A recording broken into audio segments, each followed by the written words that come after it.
നമസ്കാരം. മലയാള സിനിമയിൽ മാത്രമല്ല, തമിഴ് ഏത് സിനിമയിലാണെങ്കിലും കുറേ പാർശ്വത്തിൽ വർത്തിക്കുന്ന നടന്മാരുണ്ട്. എവിടെ സിനിമ ഷൂട്ടിംഗ് നടക്കുമ്പോഴും അവരത് മണത്തറിഞ്ഞ് അവിടേക്ക് ചെന്ന് ചുറ്റി നടക്കും. പിന്നെ ന്യൂസ് പകരലാണ് അവരുടെ തൊഴിൽ. അങ്ങനെ ഇരിക്കുന്ന സമയത്ത് എന്തൊക്കെ ചെറിയ റോള് കിട്ടും, പാസിംഗ് ഷോട്ടുകളെന്ന് അതിന് പറയുക. ചിലപ്പോൾ കുറച്ചൊക്കെ ഡയലോഗുള്ള വേഷങ്ങളിലും അവർ ഉൾപ്പെടുത്താറുണ്ട്. മലയാള സിനിമാ രംഗത്ത് ഒരു അണവോയ്ഡബിൾ മെറ്റീരിയൽ എന്ന് പറയാവുന്നത്, ഇപ്പോൾ നമ്മൾ ഒരു പാട്ട് റെക്കോർഡ് ചെയ്യാൻ പോകുന്നു. ഇപ്പം ഞാനാണ് അല്ലെങ്കിൽ നിങ്ങളാണ് പ്രൊഡ്യൂസറെങ്കിൽ ആ പാട്ട് നമ്മളുടെ അനുജൻ അഥവാ ആ പ്രൊഡ്യൂസറുടെ അനുജൻ നന്നായിട്ട് പാടും. അയാളെ കൊണ്ട് പാടിക്കുമോ? പാടിക്കില്ല. യേശുദാസിനേക്കാൾ നന്നായിട്ട് പാടുമെങ്കിൽ പോലും പാടിക്കില്ല. കാരണം അവിടെ ഒരു ഇമേജുണ്ട്, യേശുദാസ് പാടുന്നു. ആയതുകൊണ്ട് തന്നെ യേശുദാസ് പാടുന്ന ഒരു അണവോയ്ഡബിൾ മെറ്റീരിയലാണ് യേശുദാസ്, അദ്ദേഹത്തിൻ്റെ ശബ്ദം. അതിൽ ജയചന്ദ്രൻ പാടുന്ന പാട്ട്, ഉദാഹരണത്തിന് പറയുകയാണെങ്കിൽ ചില പാട്ടുകൾ, ഇപ്പോൾ ദേവരാജ മാസ്റ്റർ തന്നെ ആ ഒരു പാട്ടുണ്ടല്ലോ, ഒന്നിനി തിരി, ആ ഒരു പാട്ടുണ്ടല്ലോ, എന്നോമൻ മടി ഉറക്കമായി, ആ പാട്ട് അത് ജയചന്ദ്രൻ തന്നെ പാടണം. ഇതങ്ങനെ പറഞ്ഞതാണ്. ചില പാട്ട് യേശുദാസ് തന്നെ പാടണം. അതിന് വേറൊരാളെ കണ്ടെത്താൻ പറ്റില്ല. അതുപോലെ തന്നെ ഒരു കഥാപാത്രം സിനിമയിൽ അനുഭവങ്ങൾ പാളിച്ചുകൾ സിനിമ കണ്ടവരാരെങ്കിലും ആ കഥാപാത്രം, ചെല്ലപ്പൻ്റെ കഥാപാത്രം, അത് പ്രേം നസീർ ചെയ്തിരുന്നതിന് എങ്ങനെയായിരിക്കും ആരും പറയാറുണ്ടോ? അപ്പോൾ ഓരോ കഥാപാത്രം അത് മനസ്സിൽ ഉരുത്തിരിയുമ്പോൾ തന്നെ MT വാസുദേവൻ നായർ പിന്നെ ആ കഥാപാത്രത്തിൻ്റെ അതേ മനസ്സിൽ വെച്ചുകൊണ്ട് അങ്ങനെ എഴുതുക കേട്ടിട്ടുണ്ട്. അപ്പം അങ്ങനെ മലയാള സിനിമയിൽ ഒഴിച്ചുകൂടാൻ പറ്റാത്ത അണവോയ്ഡബിളായിട്ടുള്ള സിനിമാക്കാർ എത്ര പേരുണ്ടാവും? 5, 10, 15, 20, 25, 30 കഴിഞ്ഞു. എൻ്റെ ഒരു ബന്ധുവാണ് O. രാമദാസ്. പണ്ടത്തെ വഴിപഴച്ച സന്തതി കൃഷ്ണപ്പരുന്ത് എന്ന് പറഞ്ഞാൽ ശ്രീകൃഷ്ണപ്പരുന്തല്ല കേട്ടോ, കൃഷ്ണപ്പരുന്ത് ജയചന്ദ്രനൊക്കെ അഭിനയിച്ച അതൊക്കെ എടുത്ത ആളാണ്. 3-4 സിനിമ എടുത്തിട്ടുണ്ട്. അപ്പം അങ്ങേര് പ്രധാനപ്പെട്ട നടന്മാർ, സത്യനാണ് അങ്ങേരെ ഏറ്റവും വലിയ ഇഷ്ട നടൻ, സത്യൻ, മധു, അവരേക്കും വിളിക്കും. അന്നത്തെ കാലഘട്ടത്തിൽ വഴിപഴച്ച സന്തതി സിനിമ എടുക്കുന്ന കാലഘട്ടത്തിൽ സത്യന് 75,000 രൂപയായിരുന്നു അത്രേ അന്ന് റെമ്യൂണറേഷൻ. പിന്നെ പലരെയും വിളിക്കുന്ന കൂട്ടത്തിൽ ചില യാച്ചി പീച്ചി റോളുകൾ ചെയ്യാൻ വേണ്ടിയിട്ട് കുറേ ആൾക്കാരെ വിളിക്കും. അതെങ്ങനെയാണ് വിളിക്കുകയെന്ന് അറിയോ? എവിടെയാപ്പോൾ? ഞാനിവിടെ ഇങ്ങനെ കൊടുങ്ങല്ലൂരുണ്ട്. ഇപ്പോൾ എവിടെയെങ്കിലും ഷൂട്ടിംഗ് നടക്കണ്ടോ? ഇല്ല, ഇപ്പോൾ ഷൂട്ടിങ് ഇല്ല. വീട്ടിലിരിക്കുകയാണോ? ഇപ്പോൾ വീട്ടിലിരിക്കണോ? ഇങ്ങോട്ട് ഇറങ്ങുമോ? നമ്മളൊരു പിക്ചറിൻ്റെ പരിപാടി ഇങ്ങോട്ട് ഇറങ്ങുക കേട്ടോ. ഇത്ര മാത്രമേ ഉള്ളൂ. വരുമ്പോൾ എന്തെങ്കിലും ഒന്ന് കയ്യിൽ കൊടുക്കും. കാരണം അതിനപ്പുറം അവരൊരു നാഴികക്കല്ലല്ല സിനിമയിൽ, ഒരു വെട്ടുകല്ല് പോലുമല്ല സിനിമയിൽ. ഏതെങ്കിലും ഒരു സിനിമയിൽ, ഞാൻ ഈ പറയാൻ പോകുന്നത് ശ്രീരാമനെക്കുറിച്ചാണ്, ഏതെങ്കിലും ഒരു സിനിമയിൽ ഏതൊരു കഥാപാത്രത്തെ നോക്കിയിട്ട് അയ്യോ അത് ശ്രീരാമൻ അഭിനയിക്കേണ്ടതായിരുന്നു എന്നാരെങ്കിലും പറയും തോന്നുന്നുണ്ടോ? എനിക്കറിയില്ല, എനിക്ക് തോന്നിയിട്ടില്ല. പല കഥാപാത്രങ്ങളും പല നടന്മാരുടെ മുന്നിൽ ഇരുന്നിട്ട് ഇങ്ങനെ ഇത് പറ്റുന്നില്ല, ഇങ്ങനെ ചളുങ്ങുക എന്ന് പറയില്ലേ, ചളുങ്ങി പോയിട്ടുണ്ട്. ഞാനൊരിക്കൽ പാലക്കാട് വെച്ചൊരു സിനിമ കാണാൻ പോയി. നമ്മളുടെ തൃശ്ശൂർ പൂരം എന്ന് പറഞ്ഞ സിനിമ. ആ സിനിമ കണ്ടപ്പോൾ അതിൽ പ്രധാനപ്പെട്ട വില്ലനായിട്ട് അഭിനയിക്കുന്ന ഒരാളെ അയാളുടെ പരിപാടികൾ കണ്ടപ്പോൾ എൻ്റെ മനസ്സിൽ തോന്നിയതാണ് അയാളുടെ കയ്യിലിരുന്ന ആ കഥാപാത്രം ഇങ്ങനെ ചളിഞ്ഞു പോകുന്നത്, ഞെരുങ്ങി പോകുന്നത്, ചെറുതായിട്ട് പോകുന്നത് തോന്നി കഥാപാത്രം. അത് പിന്നെ എൻ്റെ പാത്രം, ഞാനങ്ങനെ അതിനെക്കുറിച്ചൊന്നും വിലയിരുത്താൻ പറ്റുന്ന ആളല്ലോ. പക്ഷേ പിന്നീട് പല റിവ്യൂകളിലും സ്വകാര്യ സംഭാഷണങ്ങളിലും ഇതേ കാര്യം തന്നെ ആവർത്തിച്ച് കണ്ടു. തൃശ്ശൂർ പൂരം നല്ല സിനിമയായിരുന്നു, ആ സിനിമയുടെ ഒരേ ഒരു കോട്ടം അതിലെ വില്ലനായിരുന്നു എന്ന്. ആ കഥാപാത്രം ചളിഞ്ഞു പോയി എന്നുള്ള എൻ്റെ അഭിപ്രായം ശരിവെക്കുന്നതായിരുന്നു മറ്റുള്ളവരുടെയും അഭിപ്രായം. അയ്യപ്പനും കോശിയും എന്ന സിനിമ കണ്ടപ്പോൾ എനിക്ക് തോന്നിയൊരു കാര്യമാണ് പറയണത് കേട്ടോ. അതുപോലെ ആവണമെന്നില്ല എൻ്റെ അഭിപ്രായം. അതിലെ അയ്യപ്പൻ നായർ എന്ന കഥാപാത്രം, ആ കഥാപാത്രത്തെ ഇനി ലോകത്തിൽ ആര് ചെയ്താലും ആ കഥാപാത്രത്തെ വിജയിപ്പിക്കാൻ കഴിയില്ല ബിജു മേനോനല്ലാതെ. അതൊരു അഭിനേതാവിൻ്റെ മിടുക്കാണ്. അതിൽ അന്തർലീനമായിട്ടുള്ള ഒരു ശക്തിവിശേഷമാണ്. അങ്ങനെ മിടുക്കൊന്നുമില്ലാത്ത കുറേ സിനിമാക്കാരുണ്ട്, അവർ നടന്മാരെന്നൊന്നും പറയാൻ പറ്റില്ല.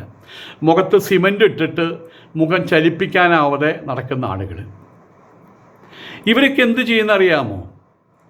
ഇവർ കഥാപാത്രമാകാൻ വേണ്ടിയിട്ട് തലയിൽ കെട്ടുകെട്ടും, അതല്ലെങ്കിൽ വായിൽ മുറുക്കാണ്ട് ഇങ്ങനെയൊക്കെ പറയാം, അങ്ങനെ അതെങ്ങനെയാണ് ശരിയാവണേ, ഇങ്ങനെ പറഞ്ഞാൽ നടനായത്. അത് മാത്രമായിട്ട് ഇങ്ങനെ കുറേ സാധനങ്ങളുണ്ട്. ഞാനൊരിക്കൽ മുദ്രാരാക്ഷസം എന്ന് പറഞ്ഞൊരു നാടകം കാണാൻ പോയ സമയത്ത്, അന്നാണ് ഈ മുരളി എന്ന് പറഞ്ഞ സിനിമ ആദ്യമായിട്ട് കാണുന്നത്. എൻ്റെ ദൈവമേ, എൻ്റെ തൊട്ടടുത്ത് നിന്ന് അങ്ങനെ ആരോട് സംസാരിക്കുകയാണ്. ജോസ് ചെർമല ജയരാജവാരയ്ക്ക് അഭിനയിക്കുന്നൊരു നാടകമാണത്, ഒരു ക്ലാസിക്കൽ നാടകമാണത്. അപ്പോൾ ഞാനിങ്ങനെ അറിയാണ്ട് നോക്കുന്നുണ്ട് ഈ മനുഷ്യനെ. ഇത് എവിടെയോ വെച്ച് കണ്ട പോലെ, നമ്മുടെ നാട്ടിൽ വെച്ചാണോ, അതെൻ്റെ പഴയ നാട്ടിൽ വെച്ചാണോ, അത് വേറെ എവിടെയെങ്കിലും വെച്ചാണോ, എനിക്ക് ഈ മനുഷ്യൻ തിരിച്ചറിഞ്ഞില്ല. ഒരു കുറിയ മനുഷ്യനാണ്, തല മുഴുവൻ കഷണ്ടിയായിട്ടൊരു കുറിയ മനുഷ്യൻ. അതിൻ്റെ ഇടയിൽ ജയരാജ് വന്ന് നമ്മളുടെ അസ്മതിയായിട്ട്, നമ്മുടെ സുഹൃത്താണ്, കലാകാരനാണ് എന്നൊക്കെ പറഞ്ഞാൽ അയാളുടെ ഒരു പുകഴ്ത്തൽ. അപ്പോൾ ഞാൻ ഓക്കെ എന്ന് പറഞ്ഞു. അപ്പോൾ ഞാൻ ജയരാജ് വാര്യരോട് എന്തോ ചോദിക്കാൻ ഇദ്ദേഹം ഇപ്പോൾ ആരാണാവോ എന്ന് ചോദിക്കാൻ ഇങ്ങനെ വരുമ്പോഴേക്കും പറഞ്ഞു, മുരളിയേട്ടെന്നൊരു വിളിക്കണേട്ടപ്പോൾ മുരളി എന്ന് മനസ്സിലാവുന്നത്. പക്ഷെ അദ്ദേഹം ഒരു കഥാപാത്രം ഏറ്റെടുക്കുമ്പോൾ ആ മുഖത്ത് മിന്നിമറയുന്ന ചില വികാരങ്ങൾ എന്നെ അത്ഭുതപ്പെടുത്തിയിട്ടുണ്ട്. നെടുമുടി വേണു, അങ്ങനെയുള്ള ആളുകൾ, അങ്ങനെ നിരവധി ആൾക്കാരുണ്ട്. ഇതിലൊന്നും ഈ സാധനം, ഈ ശ്രീരാമൻ ഇതിലൊന്നും പെടുന്നില്ല വാസ്തവത്തിൽ. അങ്ങനെ ഒരു നടൻ എന്ന് പറഞ്ഞ കാറ്റഗറിയിൽ പെട്ട ഒരാളാണ് ശ്രീരാമൻ എന്ന് എനിക്ക് തോന്നിയിട്ടില്ല. മലയാള സിനിമയിലായാലും ഒരു നാഴികക്കല്ലും അല്ല, ഒരു വെട്ടുകല്ലും അല്ല എന്നുള്ളതാണ് സത്യം. സമൂഹത്തിൽ ഒരു സാധാരണ മനുഷ്യൻ എന്നതിനപ്പുറം ഇത്രയും കാലമായിട്ട്, എത്ര കാലമായി സിനിമയിൽ അഭിനയിക്കാൻ തുടങ്ങിയെന്ന് അറിയാമോ? ഇത്രയും കാലമായിട്ട് ഒരു സാധാരണ ഒരു മാട്ട നാടകക്കാരൻ എന്നതിനപ്പുറമുള്ളൊരു കാറ്റഗറിയിലേക്ക് ഉയരാൻ ഈ മനുഷ്യന് കഴിഞ്ഞിട്ടില്ല. പക്ഷെ അതേ സമയത്ത് ഇയാളുടെ ഒപ്പം അഭിനയിച്ച കൊച്ചു വേഷങ്ങൾ അഭിനയിച്ച ആൾക്കാരെ എത്രയോ കയറിപ്പോയി. ഇപ്പോൾ പുതിയ പിള്ളേരൊക്കെയും കിടന്ന് ഇടി മിന്നലാണ്, ജെൻസി പിള്ളേർ. ഇപ്പോൾ ഇയാൾ കാണിച്ചത് പുലിക്കളി ശരിയല്ല. പുലിക്കളി കാണുമ്പോൾ അറയ്ക്കുന്നു. ഒരു നടൻ എന്നുള്ള നിലയ്ക്ക് ഇയാളെ നോക്കുമ്പോൾ എനിക്കും അറപ്പ് തോന്നാറുണ്ട്. അത് തെങ്ങ് കയറ്റ തൊഴിലാളിയോ, അത് മോശമൊന്നുമല്ല, നിസ്സാരമൊന്നുമല്ല, ഭയങ്കര വായുബലം വേണം. അതുകൊണ്ട് ആ വാക്ക് ഞാൻ എടുത്ത് മാറ്റുന്നു. ഏതെങ്കിലും ഒരു ഇളിപ്യൻ പരിപാടി തേക്കുംകാട്ടിൽ പലരും ഉണ്ടല്ലോ, കൂട്ടിക്കൊടുപ്പുകാർ. അപ്പോൾ അങ്ങനെയുള്ള എന്തെങ്കിലുമൊക്കെ ആണെങ്കിൽ ഇയാളെ നമുക്ക് മിടുക്കൻ, ഈ ജോലി അയാൾക്ക് പറ്റിയതെന്ന് പറയാം. നടൻ എന്നുള്ള നിലയ്ക്ക് ഇയാളെ കാണുമ്പോൾ അറപ്പും വെറുപ്പും ഞാൻ തോന്നുന്നത്, എനിക്കും തോന്നുന്നത്. ഇയാൾ പറയുന്നത് ഇയാൾക്ക് പുലിക്കളി കാണുമ്പോൾ അറപ്പും വെറുപ്പും തോന്നുന്നു എന്ന്. ഞാൻ കോളേജിൽ പഠിക്കുന്ന സമയത്ത് അവിടെ പല രൂപത്തിലും പല ഭാവത്തിലും ഉള്ള കുട്ടികൾ, കഴിവ് തെളിക്കുന്ന കുട്ടികളെ ഞാൻ കണ്ടിട്ടുണ്ട്. ഇപ്പോൾ ഹോക്കി കളി എഡ്വിൻ തോമസ് എൻ്റെ ഒരുമിച്ച് പഠിച്ചിരുന്നതാണ്. അതുപോലെ സി വിജയൻ, ശ്രീ അച്യുതമേനൻ്റെ മരുമകൻ, അവരൊക്കെയും സ്പോർട്സിൽ അത്യുന്നതന്മാരാണ്. പാട്ട് പാടുന്നതിൽ അത്യുന്നതന്മാരുണ്ട്. ഹിരണ്യൻ എന്ന് പറഞ്ഞ കവിയാണ് അവിടെ പഠിക്കുന്ന സമയത്ത് അവിടെ കവിത എഴുതിയിരുന്നത്. ഇങ്ങനെ പല രൂപത്തിലും പല ഭാവത്തിലും പാട്ട് പാടുന്ന ആൾക്കാർ, സുന്ദര കുട്ടപ്പന്മാർ, പഠിപ്പാളികൾ, ഇതൊന്നുമില്ലാത്ത പിള്ളേർ എന്ത് ചെയ്യുന്നറിയാമോ? ഒരു ഇത്രയും മൂന്നര കത്തിയും കൊണ്ടുവന്ന് കുറച്ച് കഞ്ചാവ് അടിച്ചിട്ട് ഏതേടെ എന്നൊക്കെ ചോദിച്ച് നടക്കും. അടിയും കിട്ടും. ചിലപ്പോൾ സ്കൂളിൽ നിന്ന് കോളേജിൽ നിന്ന് പുറത്താക്കുകയും ചെയ്യും. അപ്പം കാടിനകത്ത് പ്രധാനപ്പെട്ട അതിൻ്റെ സൈക്കോളജിയാണ് പറയുന്നത്. കാടിനകത്ത് സിംഹം ഗർജിക്കും, ആന ട്രംപറ്റ് ആന ചിഹ്നം വിളിക്കും, കുയിൽ പാടും, മാൻകുട്ടികൾ അവരുടെ സൗന്ദര്യം കൊണ്ട് ആളുകളെ ആകർഷിക്കും. ഇതൊന്നുമില്ലാത്ത കുറുക്കൻ എന്ത് ചെയ്യും? തന്നെ അവനതേ കഴിയൂ. സ്വയം നഗ്നനാകുക, സ്വയം മിളിഭ്യനായി മാറുക. നമ്മളെ കണ്ടിട്ടില്ലേ, സ്ട്രീക്കിങ് നടത്തുന്ന ആൾക്കാരെ കണ്ടിട്ടില്ല? എന്തിനു വേണ്ടിയിട്ടാണ്? തുണിയൊക്കെ തുണി കംപ്ലീറ്റ് അഴിച്ചിട്ടിട്ട് ടൗണിൽ കൂടെ ഓടുക. അപ്പുറത്തെ എത്തുമ്പോൾ ഈ പോലീസ് പിടിക്കും, നാട്ടുകാരും പിടിക്കും, നല്ല ഇടിയും കിട്ടും, പോലീസുകാരെ വേറെ ഇടി കിട്ടും, കേസ് വേറെ. നലന്ത പിറ്റേ ദിവസം പത്രത്തിൽ സ്ട്രീക്കിങ് നടത്തി, ആ ഭാഗം മാത്രം കറുപ്പ് അടിച്ചിട്ടവനെ അങ്ങനെ കാണിക്കും. ഇന്ന കോളേജിൽ പഠിക്കുന്ന ഇന്ന പയ്യൻ അവിടെ സ്ട്രീക്കിങ് നടത്തി. അവനത് മതി, അവന് വേറെ ഒന്നിനും കഴിവില്ല. നമ്മൾ പെറ്റപ്പോഴും ഡാക്കറ്റർ വന്നല്ല എന്ന് പറഞ്ഞ ആ കഥ വായിച്ചവർക്ക് അറിയാമത്, വൈക്കം മുഹമ്മദ് എന്ന് പറഞ്ഞ പോലെ നമ്മളീ പാപ്പത്താൾ അറിഞ്ഞല്ല. ഇതാണ് ഈ ഗണേശന് ആവശ്യമുള്ളത്. ഇതിനൊക്കെ വേണ്ടിയിട്ടാണ് ക്രിയേറ്റീവായിട്ടൊന്നും ചെയ്യാൻ കഴിയാത്ത സാഹചര്യങ്ങളിൽ ഇത്തരം മ്ലേച്ഛത്തരങ്ങൾ, വിഡ്ഢിത്തരങ്ങൾ, വൃത്തികേടുകൾ കാണിച്ചിട്ടെങ്കിലും ഞാൻ ചത്തിട്ടില്ല എന്ന് തെളിയിക്കുക. അതിനുള്ള ശ്രമമാണ് ഇപ്പോൾ ഈ കാണിക്കുന്നത്. ഇയാളേക്ക് ആരോ ഓർമ്മിച്ച് വയ്ക്കുന്നത്.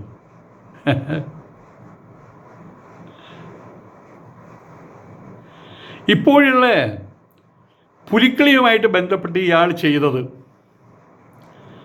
പണ്ട് ഞാൻ ആദ്യമായിട്ട് എൻ്റെ ഓർമ്മയിൽ വരുന്നത്, ആദ്യം പുലിക്കളി എൻ്റെ തൃക്കൂടുള്ള വീട്ടിൽ നിന്ന് അയ്യന്തോളുള്ള വീട്ടിലേക്ക് സഞ്ചരിക്കുമ്പോൾ അങ്ങനെയാണ് റൗണ്ടിൽ വെച്ച് ആദ്യം പുലിക്കളി കാണുന്നത്. അന്ന് ഇതുപോലത്തെ വേഷങ്ങളൊന്നുമില്ല. അന്ന് ആ പുലിക്കളി വേഷം കിട്ടിയൊരു അയാൾ തടിച്ച് നല്ല ഉയരമുള്ള ആളുണ്ടായിരുന്നു. അയാൾ കാട്ടാളം പൊറിഞ്ചുമായിരുന്നു, പിന്നെ കേട്ടിട്ടുണ്ട്. പിന്നെ കാട്ടാളം പൊറിഞ്ചു എല്ലാ വർഷവും അദ്ദേഹത്തിൻ്റെ വേഷം, ഒരു കാട്ടാളം പൊറിഞ്ചുവിൻ്റെ വേഷം അത് വലിയൊരു വേഷം തന്നെയായിരുന്നു. അത് ഇന്നിപ്പോൾ അത് വലിയൊരു കലാരൂപമാണ്. ഇപ്പം അയ്യന്തോൾ പുലിക്കളി സംഘമുണ്ട്. ഏറ്റവും കൂടുതൽ പേരെടുത്ത പുലിക്കളി സംഘം അയ്യന്തോൾ പുലിക്കളി സംഘമാണ്. അവിടെ ഒരു ഷാജി ഗോവിന്ദ്, സുഭാഷ്, അങ്ങനെയുള്ള കുറച്ച് ആൾക്കാരുണ്ട് അവിടെ. അവർ പുലിക്കളി ഇറക്കണമെങ്കിൽ അവർക്ക് 5 മുതൽ 7 വരെ ലക്ഷം രൂപ ചിലവാണ്. കോമാളി വേഷം കെട്ടാൻ വേണ്ടി അങ്ങനെ അതിന് പൈസ ചിലവിടും. പണ്ടത്തെ പോലെയല്ല. ഇന്നിപ്പോൾ വലിയ കലാകാരന്മാരാണ്, ഒരുപാട് സ്ട്രെയിൻ എടുത്തിട്ടാണ് 5-6-7 ലക്ഷം രൂപ മുടക്കിയിട്ടാണ് കളി നടത്തുന്നത്. അതിനിപ്പോൾ സ്പോൺസർമാരുണ്ട്.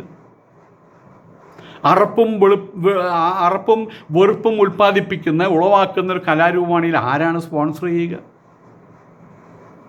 ഇന്നിപ്പോൾ കേന്ദ്ര ഗവൺമെൻറ് സമ്മതി കിട്ടിയിട്ടുണ്ട്. സുരേഷ് ഗോപി അദ്ദേഹം എല്ലാ വർഷവും അവിടുന്ന് പൈസ വാങ്ങിച്ചു കൊടുക്കുന്നുണ്ട്.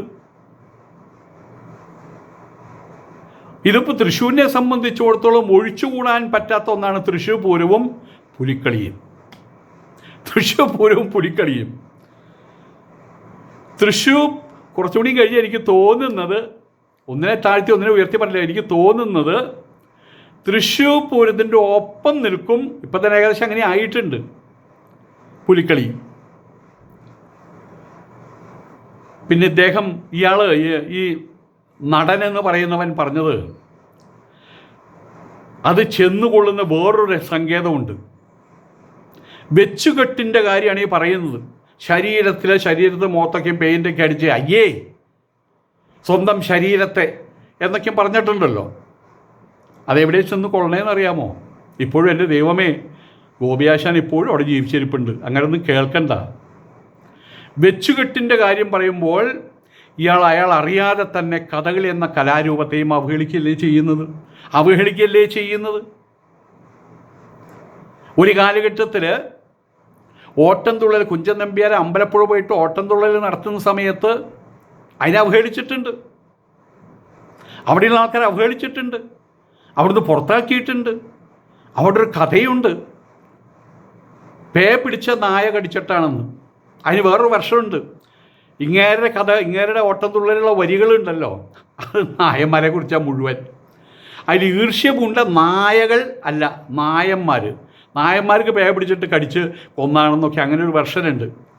അത് ഞാൻ കേട്ട കഥയാണ് കേട്ടോ. അതൊക്കെ അങ്ങനെ ഒരു കാര്യം കൂടി അതിനകത്തുണ്ട്. അപ്പോൾ അതിനെ ആൾക്കാരെ അവഹേളിച്ചിട്ടുണ്ട്, ഓട്ടംതുള്ളലിനെ അവഹേളിച്ചിട്ടുണ്ട്. ഇതുവരെ പുലിക്കളി എന്ന കലാരൂപം ഓരോ വർഷം കൂടുന്തോറും അതിൻ്റെ മഹിമ വർദ്ധിച്ചു വരികയാണെന്ന് അർത്ഥം. പണ്ട് പുലിക്കളി കാണാൻ സ്ത്രീകളൊന്നും വരാറില്ല. കാരണം അത് കുറേ കുടിയന്മാർ പിരിവെടുത്ത് പൈസ ഉണ്ടാക്കാൻ വേണ്ടിയാണ്. ഇന്നിപ്പോൾ അതല്ല സ്ത്രീ. ഇന്നിപ്പോൾ മുന്നിട്ടിറങ്ങുന്ന സ്ത്രീകളാണ്. സ്ത്രീകൾ പോലും വേഷം കിട്ടുന്നു, ഇംഗ്ലീഷുകാർ സ്ത്രീകൾ വേഷം കിട്ടുന്നു. സ്ത്രീകൾ, പഠിപ്പും പാസ്സുള്ള സ്ത്രീകൾ വരെ വേഷം കിട്ടുന്നു. ആ സ്ത്രീകളുടെ എണ്ണം വർദ്ധിക്കുന്നു, വേഷം കിട്ടുന്ന സ്ത്രീകളുടെ എണ്ണം വർദ്ധിക്കുന്നു. അപ്പോൾ ഇതൊക്കെയും കാണുന്ന സമയത്ത് ഈ സൂപ്പർ സ്റ്റാറിന് കടിയും ചൊറിയും തന്നെ ആരും മൈൻഡ് ചെയ്യുന്നില്ലല്ലോ. മോഹൻലാൽ അല്ലെങ്കിൽ മമ്മൂട്ടി, അത് ഇപ്പോഴത്തെ പുതിയ നടന്മാരെ പേരെനിക്കറിയില്ല, അവർ തൃശ്ശൂർ ഫുട്പാത്തിലൂടെ ഒന്ന് നടന്ന് കാണിക്കട്ടെ. ആൾക്കാർ വന്ന് മാന്തിപ്പറിക്കുന്നത്, അയ്യോ ദേ ലാലേട്ടൻ എന്ന് പറഞ്ഞിട്ട്. ഇയാളെ വഴിക്ക് പോകുമ്പോഴോ ഒരു പട്ടി ഇയാളെ തിരിച്ചറിയില്ല, ഒരു പട്ടിയും തിരിച്ചറിയില്ല. ഇതൊക്കെ അവരൊരു മനസ്സിലാക്കണം. ഞാൻ യേശുദാസിനേക്കാൾ നന്നായിട്ട് പാടുന്ന ഒരാളെന്ന് ആർക്കറിയാം? ഞാൻ യേശുദാസിനേക്കാൾ നന്നായിട്ട് പാടുന്ന ആളാണ്. അറിയുന്ന ഒരാളുണ്ട് കേട്ടാ, അമ്പമ്പട എന്ന് എൻ്റെ പാട്ട് കേട്ട് പറയുന്ന ഒരാളുണ്ട്. ഞാനിരിക്കുന്നതിൻ്റെ ആ എതിർവശത്ത് ഒരു വലിയ ഡോറുണ്ട്, അത് ടോയ്ലറ്റിലേക്കുള്ള ഡോറാണ്. അതിലങ്ങോട്ട് കയറിക്കഴിഞ്ഞാലുണ്ടല്ലോ പാട്ടങ്ങൾ ആരംഭിക്കും. എന്നിട്ട് ഞാൻ എന്നെ തന്നെ പറയും അമ്പമ്പട എന്ന്. പുറത്ത് വന്നിട്ട് ഇന്നേ വരെ ഒരു സ്റ്റേജിൽ പാടാൻ പറഞ്ഞിട്ട് ഞാൻ പാടിയിട്ടില്ല. കാരണം അതല്ല എൻ്റെ പാട്ടെന്നൊക്കെ പറഞ്ഞാൽ എവിടെ കിടക്കുന്നു. നമ്മൾ ഈ പറഞ്ഞ വേണം പാവാട വേണം എന്നൊക്കെ പാടാൻ അതിന് മാത്രമുള്ള ആൾക്കാരല്ലേ വാസ്തവത്തിൽ ഈരടികൾ പാടാൻ വേണ്ടിയിട്ട്. അത് നമ്മൾ മനസ്സിലാക്കുന്നത് കൊണ്ട് നമ്മൾ എന്ത് ചെയ്യുന്നു, നിൽക്കേണ്ടടുത്ത് നിൽക്കുന്നു. പിന്നെ പ്രശ്നമില്ലല്ലോ. ഇവിടെ ഒരു നടൻ എന്നുള്ള നിലയ്ക്ക് ഇത്രയും കാലമായിട്ടൊരു അടിയെങ്കിലും ഉയരാൻ ഇയാൾക്ക് കഴിഞ്ഞില്ല എന്നുള്ളതിൻ്റെ ഈർഷ്യ. എന്തിനാണ് ഈർഷ്യ? ആരുടെ ഈർഷ്യ? നാട്ടുകാരോട്. പിന്നെ വേറൊരു കാര്യം എന്താണെന്ന് വെച്ച് കഴിഞ്ഞാൽ, ഈ രീതിയിൽ ഓരോ വർഷവും പൂർവാധികം ഗംഭീരമായിട്ട് മേലോട്ട് ഉയർന്ന ഈ കലാരൂപത്തെ ഒന്ന് അവഹേളിച്ചു കഴിഞ്ഞാൽ 10 ആളുകൾ ഇങ്ങനെ പറയും, ഇയാളെപ്പോഴും ജീവിച്ചിരിപ്പുണ്ടല്ലേ, ചത്തട്ടില്ലേ എന്ന്. എങ്ങനെ? യേശുദാസ് നന്നായിട്ട് പാടും. ഞാൻ 10 ആൾ കൂടുമ്പോൾ നിൽക്കുമ്പോൾ യേശുദാസ് നന്നായിട്ട് പാടും, ആരും മൈൻഡ് ചെയ്യില്ല. അതങ്ങനെയാണല്ലോ. തീരെ ചൂടുണ്ടെന്ന് പറഞ്ഞാൽ ആരും മൈൻഡ് ചെയ്യൂ. നേരെ വെച്ചാൽ യേശുദാസ് എന്തെങ്കിലും പാട്ടറിയൂ എന്ന് പറഞ്ഞാൽ ആൾക്കാർ ശ്രദ്ധിക്കും, എന്തെങ്ങനെ പറയണേന്ന്. അതൊരു എളിപ്യം പരിപാടിയാണ്. ഇതുപോലെ ഇപ്പോഴത്തെ സാഹചര്യത്തിൽ പുലിക്കളി എന്ന് പറയുന്ന ഓരോ വർഷവും കൂടുതലായിട്ട് ഉയരങ്ങളിലേക്ക് പോകുന്ന ഈ കലാരൂപത്തെ അവഹേളിച്ചാൽ ഇയാളെ ആൾക്കാരൊന്ന് ശ്രദ്ധിക്കും. അതിനു വേണ്ടിയിട്ടുള്ള മ്ലേച്ഛമായിട്ടുള്ളൊരു പ്രസ്താവനയാണ് ഇയാൾ നടത്തിയത്. ഉടുതുണി ഊരിക്കളഞ്ഞിട്ട് സ്വയം നഗ്നനായിട്ട് പെരുവഴിയിലൂടെ ഓടി, എന്നിട്ട് നാട്ടുകാർ ഇവിടെ ആയി എന്ന് പറഞ്ഞ് അതിൽ ഊറ്റം കൊള്ളുന്ന ആൾ, ആസനത്തിൽ ഒരാൾ മുളച്ചാൽ എന്ന് പറയില്ലേ, ആരവസ്ഥ. ഒരു നാറി, അല്ലാണ്ട് ഇപ്പം എന്താ ഇതിലേക്കും പറയുക. നമസ്കാരം.